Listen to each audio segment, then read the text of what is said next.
നാടി സുഖിച്ചിരിക്കുവാണല്ലേടി. ഇന്നും സംഗീത കച്ചേരി തന്നെയായിരിക്കും പരിപാടി അല്ലേ?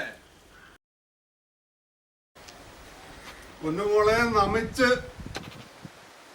ഒരു പേര് പറയാറുണ്ട് നിന്നെ എന്റെ ജീവിതത്തിലേക്ക് ക്ഷണിച്ചതാടി ഞാൻ ചെയ്ത തെറ്റ്. എന്റെ 3 മക്കളെ പ്രസവിച്ചെന്ന അമ്മയെന്ന ഒറ്റ കാരണം കൊണ്ടാ നിന്നെ ഞാൻ ചവിട്ടിക്കൊല്ലാത്തത്. നിനക്ക് എന്നെ നോക്കാൻ നേരമില്ലല്ലോ.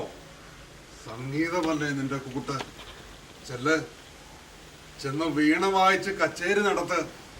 നാട്ടുകാരറിയുന്ന പാട്ടുകാരിയല്ലേ നീ. എന്നെ എന്ത് വേണമെങ്കിലും പറഞ്ഞു. സരസ്വതി കടാക്ഷമായി എൻ്റെ സംഗീതത്തെ മാത്രം. അതിൻ്റെ ജീവനാണ്. റെയിൽവേ പ്രൊബോക്കിലുള്ള തകരവീട്ടിൽ നിന്നും എൻ്റെ അച്ഛൻ എനിക്ക് പകർന്നു നൽകിയ വരദാനം. ഈ വീട്ടിൽ നരകയാതന അനുഭവിച്ച് നിങ്ങളുടെ ചവിട്ടും തുപ്പും ഏറ്റ് നീറി കഴിയുമ്പോഴും എൻ്റെ പ്രാണനെ എൻ്റെ സംഗീതത്തെ ഞാൻ മറന്നില്ല. പറയൂ, എൻ്റെ സംഗീതമില്ലായിരുന്നെങ്കിൽ ഞാൻ ആർക്കു വേണ്ടി ജീവിക്കണം?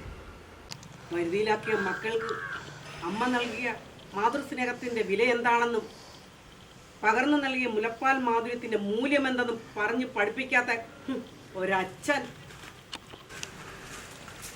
എന്തളിയാ ഒച്ചയും ബഹളവും?